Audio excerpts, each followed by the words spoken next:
Assalamualaikum warahmatullahi wabarakatuh. Salam sejahtera. Hai, kita berjumpa lagi dalam rancangan Teroka Sains bersama Mr. Afifi. Okey, baik. Jadi minggu ini kita akan belajar tentang topik yang baru, bukan, topik yang sama, iaitu pengukuran, tetapi kita akan pergi kepada topik ataupun sub unit isi padu. Okey? Baik.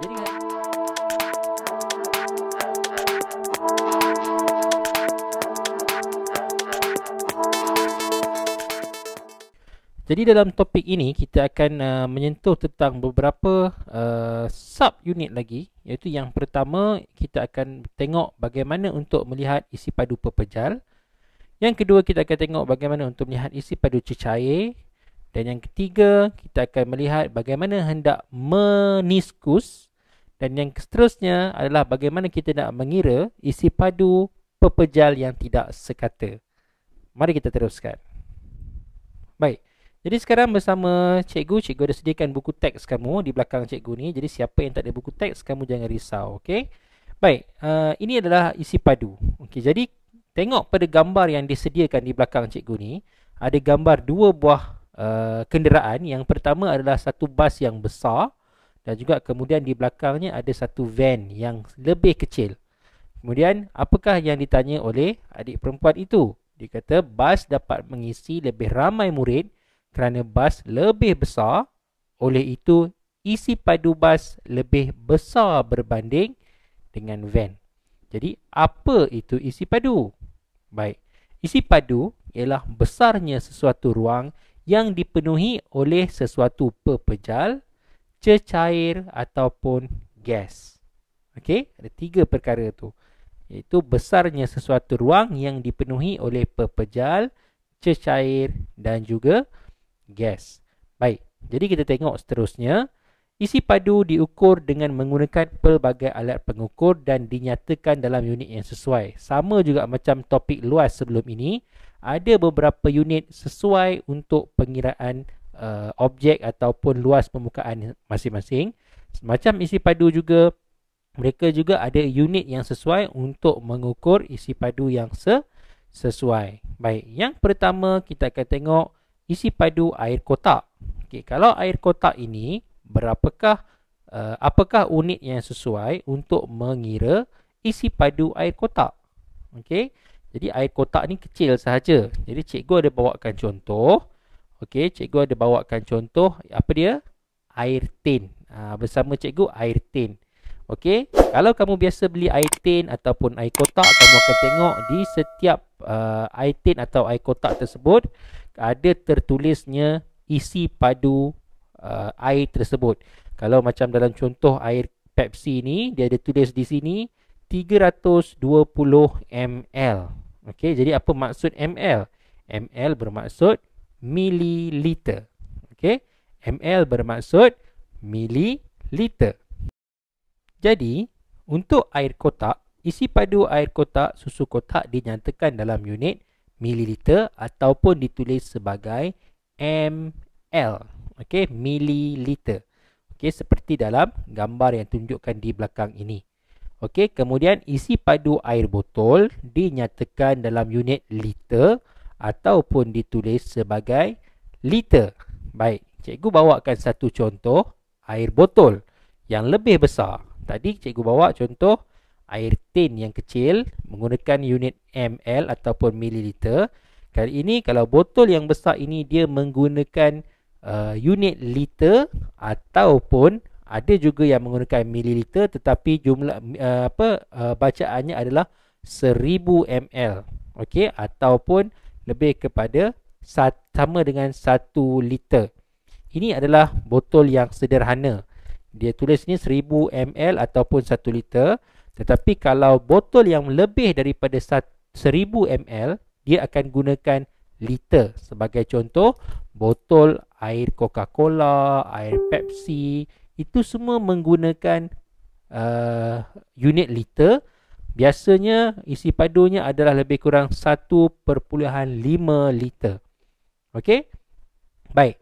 Jadi kita tengok seterusnya, iaitu isi padu tangki air. Okey, yang di belakang cikgu ni, tangki air yang besar ni dinyatakan dalam unit meter padu ataupun ditulis M3. Okey, M3. Jadi meter padu. Bila ada sebut je padu, dia kena ada 3 kecil dekat atas tu.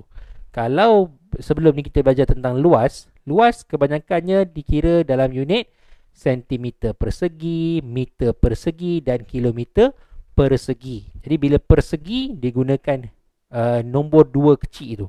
Tetapi kalau ini untuk padu, isi padu, dia menggunakan 3 kecil tu. Okey. Jadi seterusnya kita akan tengok bagaimana kita nak mengukur beberapa isi padu objek seperti berikut. Yang pertama, picagari. Jadi agak-agak apa unit yang sesuai untuk kita gunakan untuk mengira isi padu dalam picagari.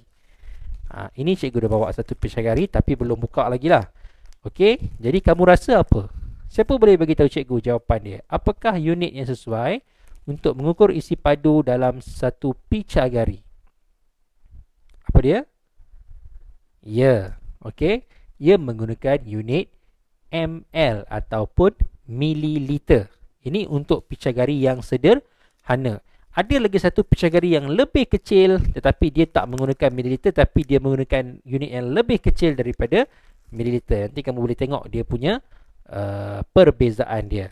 Okey. Dan yang kedua kita nak tengok kalau kata kita menggunakan satu jug air. Okey. Jadi kalau jug air kita nak gunakan unit apa? Tadi untuk picagari kita guna unit mililiter. Kalau jug air kita jumlah isi padu yang lebih besar, kita gunakan unit apa dia? Unit liter. Okey, ingat tak tadi botol air tadi liter ataupun ditulis sebagai L. Dan juga kalau seterusnya kalau kita nak ukur isi padu sebuah kolam renang. Sebuah kolam renang yang besar macam ni. Jadi apakah unit yang paling sesuai untuk kita gunakan? Ya, kita gunakan apa? Kita gunakan unit meter padu. Bagus. Okey. Seterusnya kita akan tengok bagaimana kita nak mengukur isi padu sebuah kotak. Baik, jadi di sini cikgu ada bawakan satu kotak yang besar. Okey, kotak yang besar ini dia adalah kotak segi 4 tepat. Okey, dia ada isi padu dia. Jadi dalam kotak ni kosong. Jadi macam mana kita nak mengira isi padu kotak tersebut? Okey, sebelum ni kita dah belajar bagaimana nak mengira luas. Mengira luas kita boleh gunakan kertas graf ataupun kertas peta ataupun kertas peta yang kecil berukuran 1 cm kali 1 cm. Tetapi untuk kotak sebegini, kita akan gunakan bongkah kotak yang lebih kecil iaitu yang berukuran 1 cm kali 1 cm kali 1 cm. Dan bongkah kecil ini kita akan masukkan ke dalam kotak yang lebih besar. Sebagai contoh, cikgu ada kotak macam ni, nampak dalam dia kosong. Jadi kita akan ambil kotak yang bongkah kotak yang berukuran 1 kali 1 kali 1. Kita akan isi dan muatkan dalam ini dan kita akan tengok berapa bongkah kotak 1 cm untuk memenuhkan kotak ini. Barulah kita dapat tahu berapa isi padu kotak ini. Okey? Baik, jadi kalau kita tengok dekat belakang ni, dia menggunakan kotak 1 cm kali 1 cm. Dia penuhkan kotak yang berukuran 2 kali 2 kali 2 cm. Jadi jumlah kotak kecil yang diperlukan adalah 8. Jadi bermaksud isi padu kotak tersebut, kalau contoh kotak ini adalah 8 cm padu. Okey, 8 cm padu ataupun 8 cm3. Okey, itu kamu kena ingat lain nanti. Okey, seterusnya bagaimana kita nak mengukur isi padu cecair. Okey, cecair tak sama dengan pepejal. Okey, sebab pepejal kita boleh gunakan bongkah 1 cm padu. Tetapi kalau cecair, kita tengok dialog di sini ya. Dia kata Lim, Langgi dan Aisyah membeli susu kotak. Susu kotak ni yang selalu kamu minum tu lah. Susu everyday lah, susu coklat lah, apa benda yang kamu selalu beli kat sekolah tu kan. Mereka ingin mengetahui sama ada isi padu kotak susu kotak tersebut sama seperti yang dilabelkan. Sebagai contoh dia kata kalau dia beli air tin ni, dia tulis ni 320 ml. Okey, di sini nampak 320 ml. Dia nak tahu betul tak air dalam tin ini tepat 320 ml. Macam mana dia nak kira? Baik. Jadi dia nak ukur. Jadi dia kena ada satu benda yang dipanggil sebagai bika. Ini bika ni kalau kamu ada kat rumah, kamu boleh gunalah. Kalau tak ada, kamu kena pergi ke sekolah. Biasanya makmal sains ada bika. Kamu tuangkan semua air itu dalam bika ataupun silinder penyukat dan kamu akan tahu berapa ukuran dia. Betul ataupun tidak. Tapi kalau kamu nak dekat rumah, kamu nak cuba, kamu tak ada bika, apa yang paling mudah kamu boleh guna? Kamu boleh guna botol susu. Cikgu rasa kalau kamu dah jadi 3, kalau kamu ada adik lagi yang minum susu, kamu boleh cuba gunakan botol susu. Sebab botol susu pun dia ada, dia punya ukuran. Jadi kalau kamu nak tahu, tapi kamu janganlah ambil air yang lebih banyak pula. Contoh macam ni 320 ml. Botol susu ni dia boleh kira sampai 260 je. Jadi tak bolehlah kamu gunakan botol susu untuk kira air tin. Kamu boleh gunakan botol susu ni untuk mengira air yang lebih sedikit. Contohnya botol ada air kotak yang kecil ataupun santan kotak kecil tu kan. Bolehlah. Kamu tuangkan dalam ini dan kemudian kamu tengok berapakah bacaan dia. Okay, jadi kita tengok apa Lim, Langgi dengan apa tadi nama dia? Aisyah dapat daripada hasil ukuran dia. Nampak? Dia kata Lim, Langgi dan Aisyah mengambil ukuran isi padu susu kotak. Tapi isi padu dia orang berbeza. Yang pertama dia ukur isi padunya 210 ml. Dia tengok macam ni. Ni kedudukan dia tengok. Nampak? Dia tengok ni kedudukan dia. Dia dapat 210 ml. Kemudian yang kedua. Ini Langgi. Dia ukur. Dia kata bukan. Dia kata isi padu dia adalah 190 ml. Kemudian tiba-tiba Aisyah kata, saya pula mendapat bacaan tepat 200 ml. Dia je yang dapat bacaan sama macam dalam susu kotak tadi yang tulis tadi. Susu kotak tulis 200 ml, Aisyah yang dapat. Sebab apa? Okey. Jadi untuk mengira ataupun untuk mengetahui, untuk membaca sesuatu bacaan isi padu cecair ini, kita kena melihat dengan cara yang tegak ataupun setara dengan bacaan. Okey, itulah yang kita panggil kedudukan meniskus. Ni aras meniskus. Maksudnya kalau kita nak baca ukuran pada silinder penyukat ataupun satu bika ataupun botol susu ni, kamu nak baca ukuran dia, kamu tak boleh baca daripada atas macam ni kamu baca. Tak boleh. Kamu tak boleh baca atas macam ni kamu baca ke atas. Tak boleh. Kamu mesti berada satu aras dengan air tersebut dan kemudian baru kamu lihat, barulah kamu akan dapat bacaan yang tepat. Ini kita panggil aras apa? Aras meniskus. Ini nampak ni. Dia sama sahaja dengan aras air. Baru dia dapat bacaan yang tepat. Apa dia meniskus? Baik, meniskus ialah permukaan cecair dalam suatu bekas yang kelihatan berkeluk. Berkeluk ni nampak dia ada. Kalau kamu, cikgu zoom sikit ya. Ni cikgu zoom ni. Okey, kamu tengok dekat bawah ni. Ni nampak ni. Jadi bukan di sini ya. Bukan di sini. Tetapi yang berkeluk ni yang ni, yang ada yang lurus ini.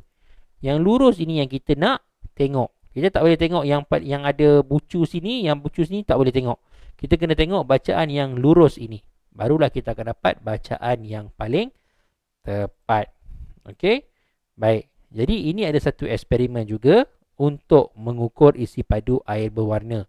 Ini pun kamu boleh cuba dekat rumah. Seterusnya, yang terakhir adalah kita nak tengok bagaimana kita nak mengukur isi padu pepejal yang tidak sekata.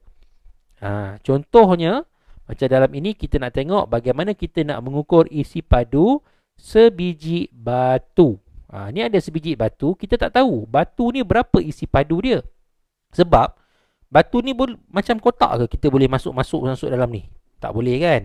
Jadi batu ni kita boleh ukur. Okey, ada beberapa kaedah yang boleh kita gunakan. Yang pertama adalah kaedah sesaran air. Okey. Baik, ini adalah satu bikar air yang diletakkan. Contoh, kalau cikgu ada, kalau kamu tak ada bikar kat rumah, kamu boleh gunakan botol susu adik kamu tadi. Jangan bagi tahu mak kamu ya. Nanti mak kamu marah pula. Jangan cakap kuat-kuat, nanti mak kamu dengar. Okey, kamu buat senyap-senyap je. Ambil je botol susu adik kamu ni. Kamu masukkan air sebagai contoh. Untuk permulaan kamu masukkan 160 ml air. Okey, ataupun kalau nak senang kamu masukkan 100 ml air. Okey, dekat 100 ni kamu masukkan. Kemudian katalah kamu nak ukur isi padu sebiji pen drive. Contohnya kan, cikgu ada pen drive yang dekat dengan cikgu ni. Pen drive ni kecil, dia bolehlah masuk dalam ni. Kamu jangan ambil batu. Batu, kalau kamu nak ambil batu pun, kamu basuh dulu. Sebab ni botol susu adik kamu ni. Nanti kan keracunan pula adik kamu. Gunakan benda yang bersih. Okey, macam cikgu ni, cikgu ada pen drive ni sebiji ni. Cikgu ukur, cikgu nak ukur berapa isi padu pen drive ni. Okey. Jadi cikgu letakkan 100 ml air. Kemudian cikgu ikat sikit dengan tali dan cikgu masukkan terus pen drive ini ke dalam botol susu ini. Dan cikgu akan lihat berapa kenaikan paras air. Sebagai contoh, untuk permulaan, cikgu masukkan, ni contoh yang dekat buku ya. Dia kata dia masukkan 20 ml air. Lepas dia masukkan pen drive ataupun batu tadi tu, air meningkat menjadi 30 ml. Jadi, bagaimana kita nak dapatkan isi padu batu tersebut? Kita gunakan isi padu batu sama dengan bacaan isi padu akhir, iaitu 30, tolak dengan bacaan isi padu awal, iaitu 20 ml. Jadi kita dapatlah isi padu batu ataupun isi padu pen drive cikgu ni sebanyak 10 ml. Okey? Boleh faham? Tak susah pun ya. Baik, seterusnya kaedah yang kedua adalah kita menggunakan tin Eureka. Tin Eureka ni kalau kamu tak pernah tengok, kamu cuba tengok dekat sekolah kamu dalam amal sains. Tin Eureka ni macam ini. Okey, ini kat rumah kamu tak ada lah cikgu rasa. Kalau kamu nak, kamu tengok dekat amal sains sekolah ataupun kamu boleh Google ataupun kamu cubalah tengok. Kalau ada kamu boleh beli. Tapi kalau tak ada tak payahlah buat. Kan tak payahlah sampai menyusahkan mak ayah kamu. Okey? Baik. Jadi, tin Eureka ni dia akan mengira isi padu air yang tersasar. Ada tin Eureka, dia akan masukkan air pada paras ini. Nampak ni? Paras muncung ni. Kita tengok dekat sikit ya. Dia akan masukkan air pada paras muncung ni. Nampak ni? Muncung ni. Jangan lebih. Kalau lebih, air ni automatik akan turun ke dalam silinder penyukat. Lepas tu, bila air dah stop, kalau air tu dah betul paras ni, dia masukkan batu. Kemudian, air yang tersesar ataupun air yang lebih tu akan masuk ke dalam silinder penyukat. Nampak? Bila air naik, air lebih tu akan terus masuk ke silinder penyukat. Dan di sinilah baru kita akan kira air yang tersesar berapa ml ataupun berapa meter. Kalau besar meter lah. Kalau kecil berapa mililiter. Dan itulah isi padu batu tersebut.